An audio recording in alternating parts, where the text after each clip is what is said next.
Hello et bienvenue sur Éclaire ton bise, le podcast qui t'aide à gagner en clarté et à mettre ton bise en avant. Je suis Vanessa, maman de jumelles et mentor business, et j'accompagne les entrepreneurs en manque de temps à jongler entre leur vie pro et perso sans bouffer leur vie de famille. Ici, on parle stratégie, communication, mindset, organisation, avec humour et bottage de fesses quand c'est nécessaire. Si tu sens aujourd'hui que tu es freiné ou que tu stagnes dans le développement de ton business sans comprendre l'origine du problème, arrête-toi, tu es au bon endroit. Hello et bienvenue sur Éclaire ton bise. Je suis très heureuse de vous retrouver cette semaine. On va parler d'un sujet que je commence à gentiment aborder au niveau de mon activité. Et d'ailleurs, ça fonctionne plutôt bien, je dois dire, puisque je suis passée de 1% de taux de clic sur mes mails de mois de juin à quasiment 4% sur le mois d'octobre. Donc ça, vraiment, c'est top.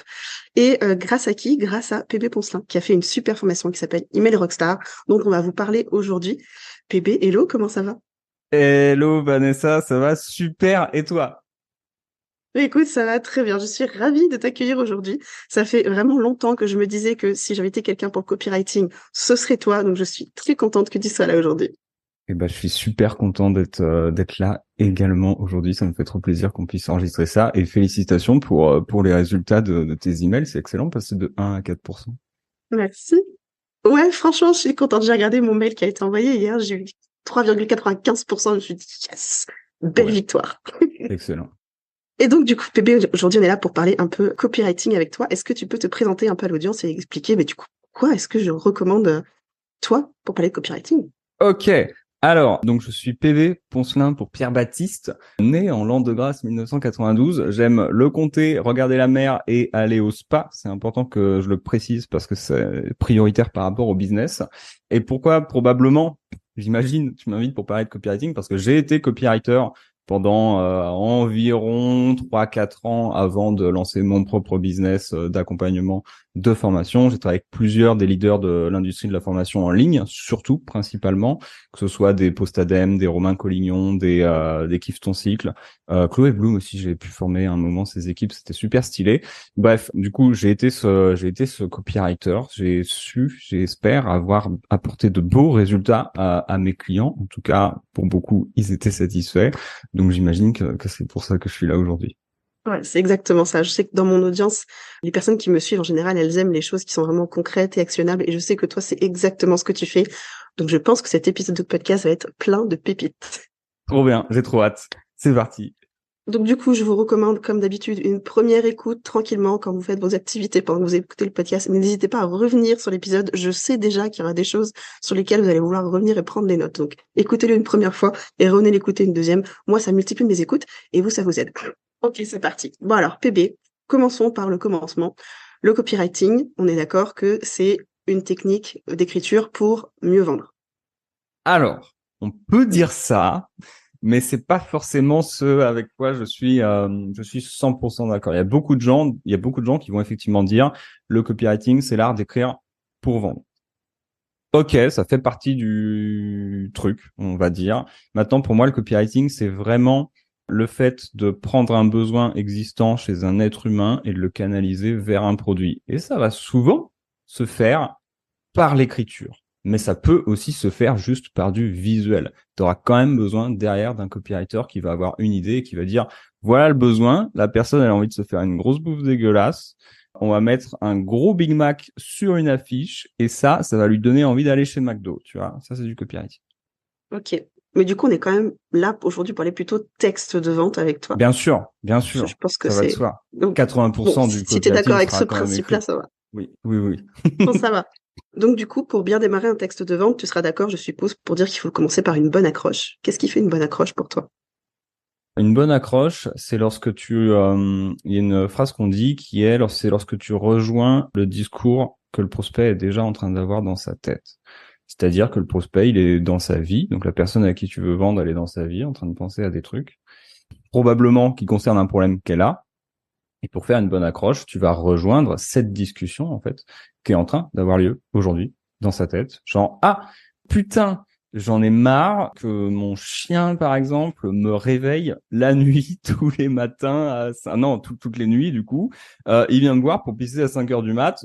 Et ou non, ça c'est pauvre bête. Allons la sortir tout de même. Par contre, il aboie à 5 heures du mat. Ça c'est un problème. Mon chien aboie à 5 heures du mat et je comprends pas et ça me saoule. Tu veux faire une bonne accroche, ton chien il aboie tout le temps à 5 heures du mat et ça te fait chier.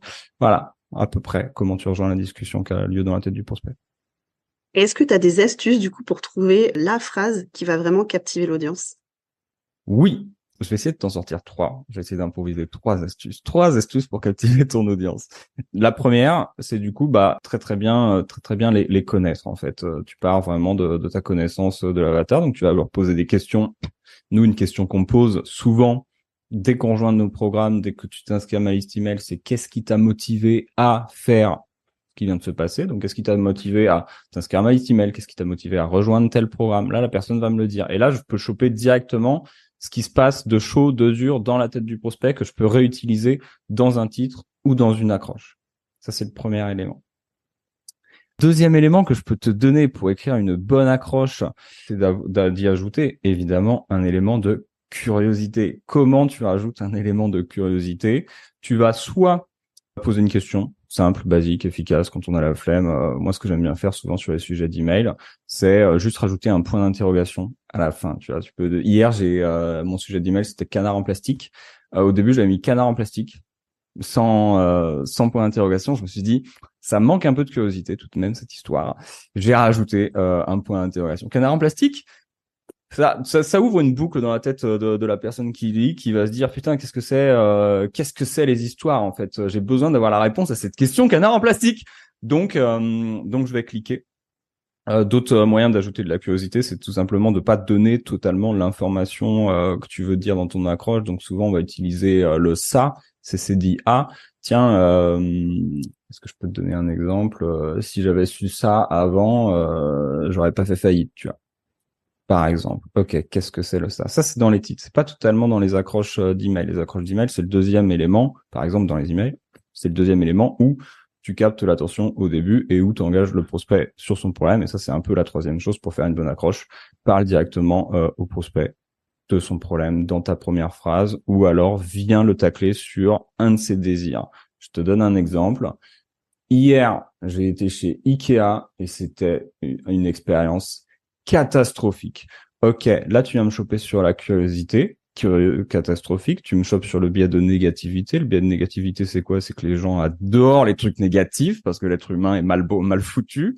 Et enfin, tu rajoutes. Et d'ailleurs, ça va t'intéresser si tu as tel problème ou si tu as tel désir, par exemple. Tu rajoutes cette petite phrase et là la personne est là. Ok, c'est bon, emmène-moi avec toi, quoi.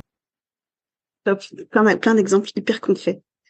Et il y a une autre raison aussi pour laquelle je voulais vraiment particulièrement toi t'inviter, c'est parce que je trouve que ton copywriting, il est hyper simple en fait, et que souvent avec très peu de mots, tu dis beaucoup de choses. Alors je vais prendre l'exemple de ta bio LinkedIn. Ta bio LinkedIn, c'est cette bio n'est pas du tout optimisée. Par contre, mes emails ici, inscris-toi à la pensée opposée, qui est du coup le nom de ta newsletter. Et je trouve ça, mais en fait, hyper malin. Du coup, est-ce que tu as déjà remarqué que ce genre de message très court, ça avait un impact différent sur ton audience? Apparemment, oui. Alors, franchement, ma bio LinkedIn, je pense que c'est une catastrophe parce que les gens ne savent tout, pour beaucoup, pas ce que je fais. C'est un problème. Donc, je pense qu'elle est pas forcément idéale, mais au moins, tu vois, ça capte l'attention et ça change de toutes les bio LinkedIn qu'on voit partout. Et c'est aussi comme ça, parfois, que tu fais du bon copywriting, c'est en faisant l'inverse de ce que tout le monde fait. Et moi, ça fait partie des choses que je fais effectivement dans ma boîte. Maintenant, est-ce que, oui ou non, être beaucoup plus incisif, ça va avoir plus d'impact? Oui, of course. Plus t'en dis avec le moins de mots possible, plus tu vas marquer les esprits. Top. Donc du coup, vous voyez, il n'y a pas besoin d'en faire des tonnes forcément en copywriting, il faut juste arriver à trouver peut-être le bon mot ou le bon tourné de phrase pour vraiment avoir un maximum d'impact, quoi. Exactement. Si tu veux, j'ai un truc pour ça. Il y a un truc qui m'énerve. Souvent après ça c'est du copywriting basique, ça fait le taf, hein. Je dis pas quand on fait ça, ça peut fonctionner. Néanmoins, le ça, qu'est-ce que c'est? Tu vois, même quand je parle maintenant, je te fais des accroches, c'est horrible ma vie. Les gens me détestent quand je parle avec eux. L'info est toujours à la fin dans les phrases que je fais, quoi. Ma mère ne veut plus m'appeler. Du coup, de quoi je parlais? Je disais que oui, il y a une erreur. Un truc qui pourrait être mieux que les gens font, ce truc qui pourrait être mieux, c'est tu vas dire en début par exemple d'email ou de page de vente, ah peut-être qu'aujourd'hui tu as X frustration, Y problème, ah peut-être que tu as du mal à te lever le matin, peut-être que tu as mal au dos et ça te rend triste et en plus tu manques de confiance en toi.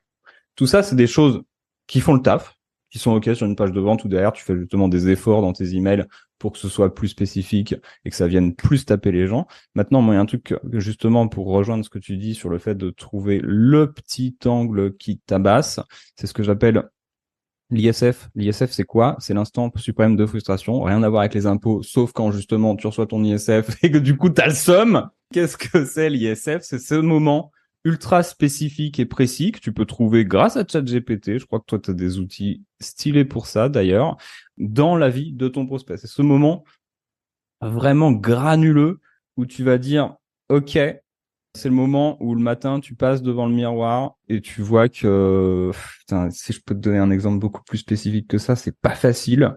Si, je le sais. J'en ai donné un l'autre fois, c'était dans le Pinard. C'était là, t'es à une soirée, t'es au resto, tu goûtes un vin, et t'as envie de faire ton connaisseur, tu vois. Tu te dis, c'est bon, je me suis un peu formé au vin, tout ça, je suis là. Paf, tu prends ton verre, tu goûtes, et tu dis, mais il est dégueulasse ce vin. Et t'as la personne plus experte en face de toi qui te dit, mais non, c'est un excellent cru, il est super bon. Et tu tapes la honte, tu vois. C'est ce moment ultra spécifique où t'as pas besoin de dire, ah, tu te sens pas bien parce que t'es triste avec le vin, tu vois. Tu viens choper ce petit événement qui vient directement taper dans le bide du prospect. Hop. Donc, du coup, j'espère que ça vous donne des idées, vous, que vous arrivez à réfléchir un peu à des moments où vous avez eu, peut-être pendant une interview client idéale, ou peut-être pendant un appel découverte, ou en discutant avec un de vos abonnés en MP, en vous disant, bah tiens, oui, ça, c'est un moment où il s'est dit, merde, j'ai besoin d'aide, merde, je me suis planté, ou voilà, il y a un truc qui fonctionne pas dans ce que je fais aujourd'hui, quoi. Exactement. Top. Du coup, t'as répondu à ma question suivante qui était, as-tu des conseils pour être plus concis sans perdre en substance? Mais du coup, c'est parfait parce que l'enchaînement était hyper fluide. Et du coup, il y avait une troisième partie qui était plus au niveau de comment tu choisis les mots et les phrases qui vont faire mouche. Est-ce que tu as d'autres astuces par rapport à ça? Alors oui, la première, il y en a 3 toujours. On va essayer d'aller toujours par 3. D'ailleurs, en copywriting, c'est bien d'aller toujours par 3. Quand t'as que 2 trucs, on a l'impression qu'il manque quelque chose. L'être humain, il aime aller par 3. 3 choses. La première, je reviens toujours à la recherche. Dans tous les sondages que je vais faire ou les appels que je vais faire, je vais aller chercher ce que j'appelle les diamants bruts. Les diamants bruts, qu'est-ce que c'est?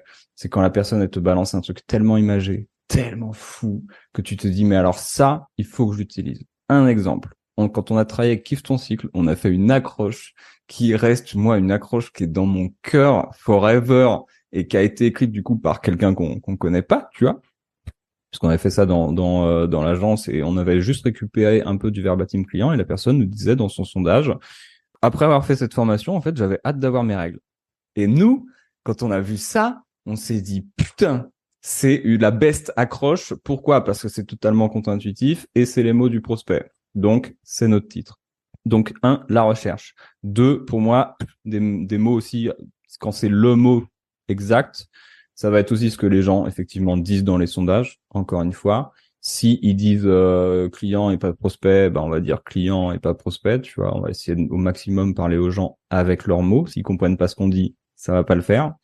Les sondages et beaucoup de ChatGPT qui, moi, m'aident énormément, justement, soit ChatGPT, soit Synonymo, lorsque je vais aller avoir besoin de quelque chose de plus, j'aime pas le mot, mais impactant, entre guillemets. Je vais demander à ChatGPT de me donner des synonymes plus impactants ou alors de lui demander directement de me fusionner 2 mots, tu vois. Si j'ai envie de dire quelqu'un est descendu très vite, je vais essayer de voir si je peux pas trouver un mot qui dit en un mot, justement, descendu très vite, tu vois. Genre, il a dévalé les escaliers. Et là, ok, il y a une image, il y a la vitesse, il y a tout, et ça permet de. Alors, c'est pas ça qui va faire des millions de ventes, hein, ça c'est sûr, ça n'a pas un impact de fou, mais ça rend ta lecture quand même beaucoup plus agréable et beaucoup plus visuelle, et du coup, tu peux plus emporter ton prospect. J'avais bien aimé aussi ton exemple du sandwich au thon. Il y a ouais. Je te laisse le raconter. Ouais, ça, je le tiens de Laura Belgray, une excellente copywriteuse américaine, le sandwich au thon. Qu'est-ce que c'est? Tu peux dire, quand tu racontes une histoire, ah ouais, l'autre fois, j'étais avec ma pote, on a déjeuné ensemble. Ok, on a déjeuné ensemble. Qu'est-ce qu'on se fait chier, putain. Ok, l'autre fois, j'étais avec ma pote et on a mangé des sandwichs. Ok. Là, on commence à avoir une image un peu plus stylée. Puis le mot sandwich, c'est un mot qui est marrant quand même. Là, ça rajoute un peu d'humour cette histoire. J'étais avec ma pote en train de manger un sandwich au thon. Ok, t'es tellement spécifique que là, tu peux effectivement visualiser ce qui est en train de se passer. Et puis, sandwich au thon, c'est quand même rigolo comme mot, quoi. Et voilà ce que je peux dire là-dessus. T'as presque le goût du sandwich au thon dans la bouche quand tu lis la phrase. Exactement. Donc c'est top, parce que du coup, ça permet vraiment d'imager ce qu'on dit, ce qu'on fait.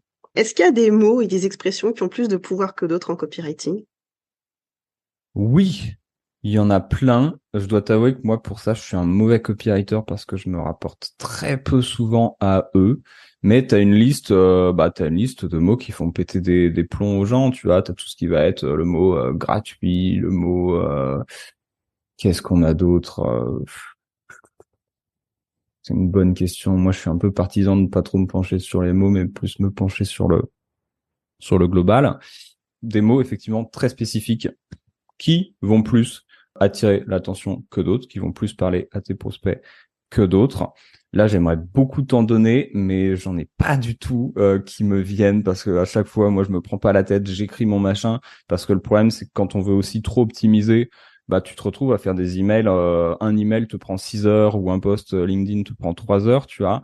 C'est pour ça que moi, je suis là en mode, OK, fais passer d'abord ton message, peut-être relis-le, fais-le passer sur ChatGPT et dis-lui de le rendre un peu plus impactant, un peu plus visuel, un peu plus spécifique. Il va faire le taf à ta place, c'est excellent. Et c'est pour ça que du coup, je les ai plus en tête parce que je veux pas forcément que les gens aient ça trop longtemps en tête non plus. Sinon, ils vont tomber dans la suroptimisation de, il faut que chaque mot, je l'over-analyse et je l'améliore, tu Non, mais clairement. Et du coup, est-ce que tu as peut-être des astuces pour écrire plus vite? vois. Oui, j'en ai. La première, c'est d'arrêter d'écrire. Ok, paf, on arrête tout. Si tu veux écrire plus vite, arrête d'écrire. Qu'est-ce que je veux dire par là? Souvent, quand tu te fous sur ton clavier, tout de suite, tu as une espèce de montée de stress où tu as un truc qui est blocage, en fait. Tu as un truc où tu es vraiment dans tes mains et plus trop dans le reste de ton corps. Du coup, tu réfléchis et du coup, tu passes des plombes à écrire une phrase et du coup, tu écris en même temps. Et du coup, vu que tu es en train d'écrire et de voir ce que tu écris, tu édites en même temps, ce qui est la pire manière d'écrire, éditer en même temps, c'est tu écris puis tu édites. Comment tu fais pour éviter ça? Tu prends ton dictaphone, paf, pouf, tu dis ce que tu as à dire et ensuite, bah, tu le retranscris ou tu le fais retranscrire par des IA, par des assistants. Et ensuite, tu peux, toi, éditer ton email. Ça va te faire gagner déjà un temps de malade mental. Moi, parfois, je travaille avec quelqu'un qui s'appelle Dorothée. Parfois, je lui envoie un audio et je lui dis, est-ce que tu peux le copyrighter, entre guillemets, tu vois. Et c'est fin du game, en fait. Pour aller plus vite, ça, pour moi, c'est vraiment numéro 1. Numéro 2, c'est effectivement le ChatGPT, où parfois, on va vraiment, vraiment, vraiment se prendre la tête sur un truc. Moi, je me prends souvent la tête sur des éléments de poste ou des éléments d'email. Tu vois, genre, je veux 3 idées, j'en trouve une, j'en trouve 2, la troisième, je l'ai pas.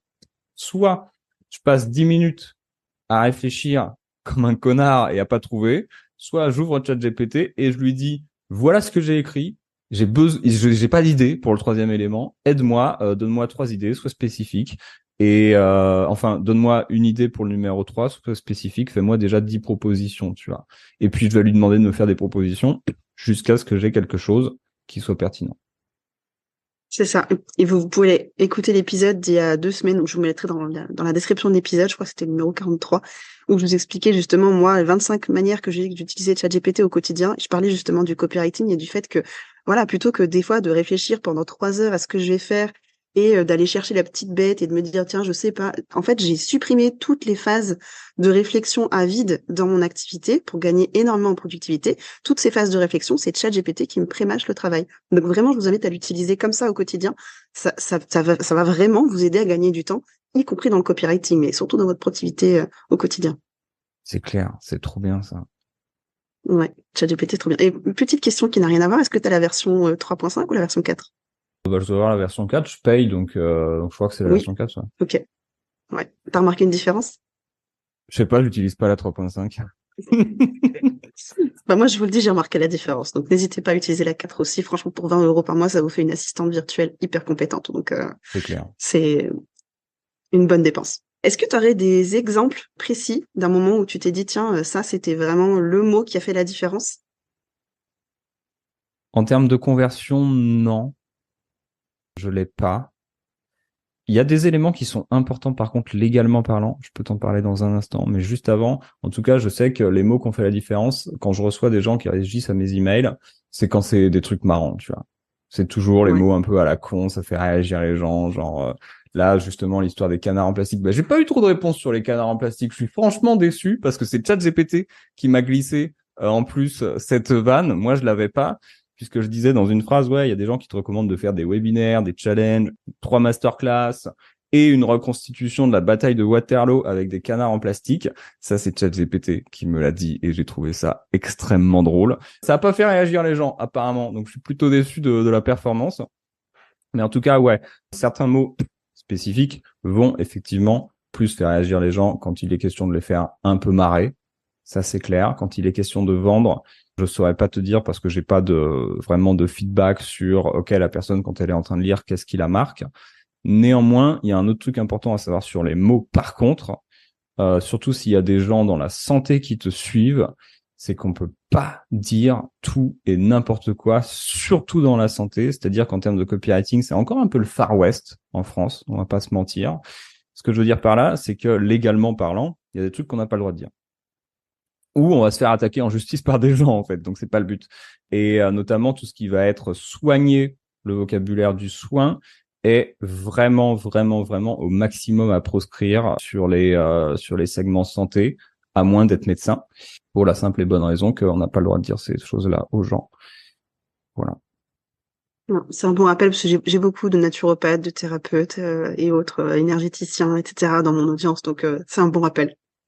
Top. Nous, on utilise le mot apaisé en général dans nos copies. Mais je sais même pas, ça n'a pas été vérifié par un avocat. Donc, c'est bien parfois de faire vérifier ce genre de texte par des légistes. Des légistes.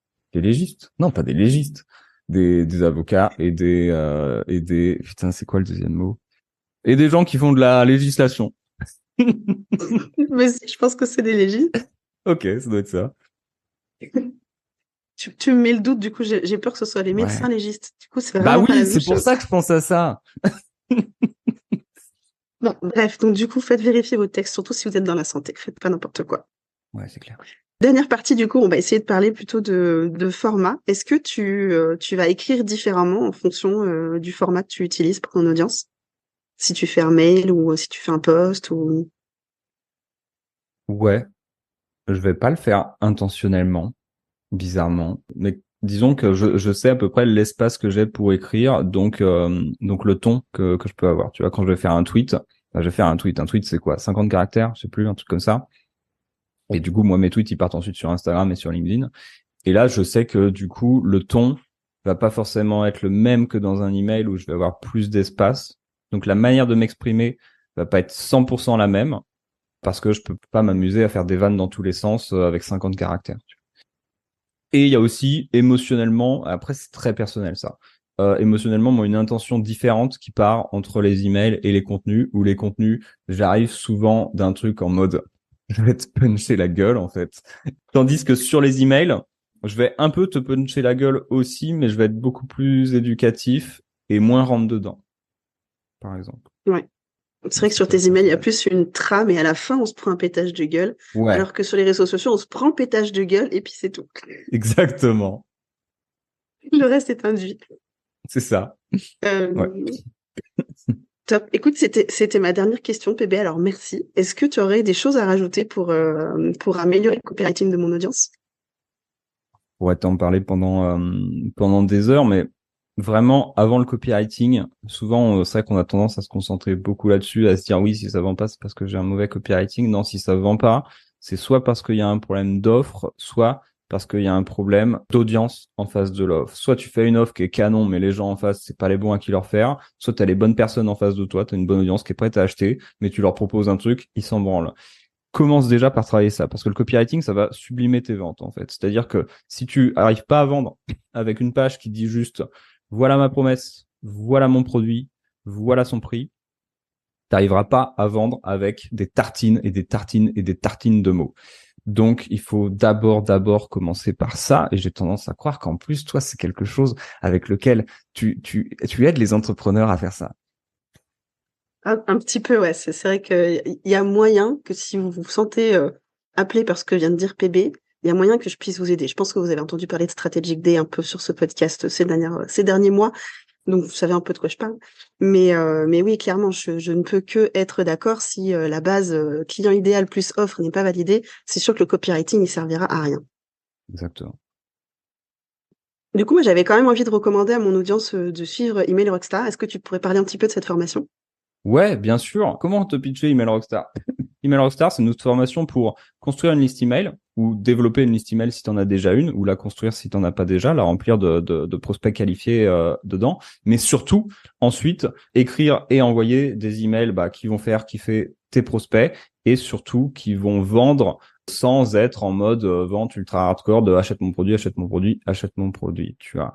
C'est vraiment, moi, Email Rockstars, c'est le truc qui m'a permis de faire quelque part un business à plus de 150 000 balles par an, là, parce que c'est un système simple d'envoyer des emails, de faire des offres, des emails qui font kiffer les gens et qui sont pas en mode vente hardcore et qui permet de faire un business chill où justement quand tu fais un lancement, souvent moi on me parle des lancements, on me dit ouais ça me stresse et compagnie. Moi quand je fais un lancement, je travaille 1 heure par jour en fait. Et c'est grâce à ce que j'enseigne dans Email Rockstars. Oh le copywriter, putain. Et pour exemple, juste le dernier lancement de PB, donc quand PB a lancé le Mastermind Marketing Rockstar, dont je fais partie, son lancement, c'était un loom. PB, il a fait un loom, il a shooté ça, j'ai regardé le loom et je me suis dit, putain, mais c'est ce que je cherche depuis 1 an et demi, et je me suis inscrite. Voilà. Exactement. Donc, comme quoi, quand l'offre est bonne, il n'y a pas besoin de beaucoup de copywriting. C'est Même ça. quand on est copywriter. Exactement. Trop bien. Merci PB. Avec plaisir, merci à toi, j'ai trop kiffé. Trop bien. Impeccable. J'espère que l'épisode vous a plu. Si c'est le cas, n'hésitez pas à nous laisser un petit message sur Instagram. Et comme d'habitude, à me faire une petite photo qui m'explique un peu ce que vous êtes en train de faire, en train d'écouter ce podcast. Ça me fait toujours marrer de vous voir en train de vous promener avec vos canards ou de regarder vos enfants jouer ou en train de cuisiner. Enfin, vraiment, je vois toujours des situations assez cocasses. Donc, n'hésitez pas à me faire votre petit message. Et puis, on se retrouve la semaine prochaine pour un prochain épisode. PB, à bientôt. Salut, des bisous. Ciao, ciao.